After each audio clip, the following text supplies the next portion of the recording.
ಓಂ ಮೂರ್ತಿತ್ವೇ ಪರಿಕಲ್ಪಿತ ಶಶಭತೋ ವರ್ತ್ಮಾ ಪುನರ್ಜನ್ಮನಾಂ ಆತ್ಮೇತ್ಯಾತ್ಮವಿದಾಂಕದುಶ್ಚೇಜತಾಂ ಭರ್ತಾಮರಜ್ಯೋತಿಷಾಂ ಲೋಕಾನಾಂ ಪ್ರಳಯೋದಯಸ್ಥಿತಿವಿಭುಶ್ಚಾನೇಕಧಾಯಃ ಶ್ರುತೌ ವಾಚನ್ನಃ ಸತತಾತ್ಮನೇಕಕಿರಣಸ್ತ್ರೈಲೋಕ್ಯದೀಪೋ ರವಿಃ.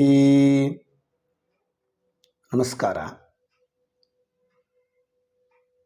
ಗ್ರಹಗಳ ಸ್ವರೂಪವನ್ನು ನೋಡೋಣ. ಆಯಾ ಗ್ರಹಗಳು ಯಾವ ರೀತಿಯಲ್ಲಿರುತ್ತಾರೆ ಅನ್ನೋದನ್ನು ನೋಡೋದಾದರೆ, ಮೊದಲನೆಯದಾಗಿ ರವಿಗ್ರಹ ಜೇನುತುಪ್ಪದ ಬಣ್ಣ ಹೇಗಿರುತ್ತೋ ಅದೇ ರೀತಿಯಲ್ಲಿ ಪಿಂಗಳ ವರ್ಣದ ಕಣ್ಣನ್ನು ಈ ರವಿಗ್ರಹ ಹೊಂದಿರ್ತಾನೆ.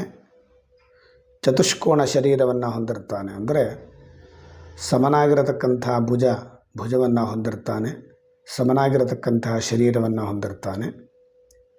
ಪಿತ್ತಾಧಿಕ ಸ್ವಭಾವ ಇವನದ್ದಾಗಿರುತ್ತೆ. ಪಿತ್ತ ಪ್ರಕೃತಿ ಹೆಚ್ಚಿರುವಂತಹ ಸ್ವಭಾವ. ಅಲ್ಪವಾದಂತಹ ತಲೆಗೂದಲನ್ನು ಹೊಂದಿರ್ತಾನೆ.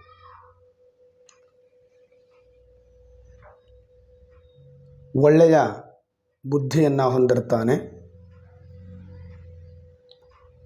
ಒಳ್ಳೆಯ ರೂಪವನ್ನು ಹೊಂದಿರ್ತಾನೆ. ಶೂರನಾಗಿರ್ತಾನೆ. ಸ್ಥಿರ ಬುದ್ಧಿಯನ್ನು ಹೊಂದಿರ್ತಾನೆ.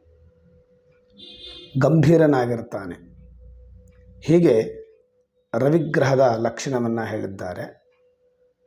ಜಾತಕದಲ್ಲಿ ಆಯಾ ಗ್ರಹಗಳು ಉಚ್ಚವಾಗಿದ್ದರೆ ಆಯಾ ಲಕ್ಷಣಗಳನ್ನು ನಾವು ಅವರಲ್ಲಿ ಕಾಣಬಹುದು.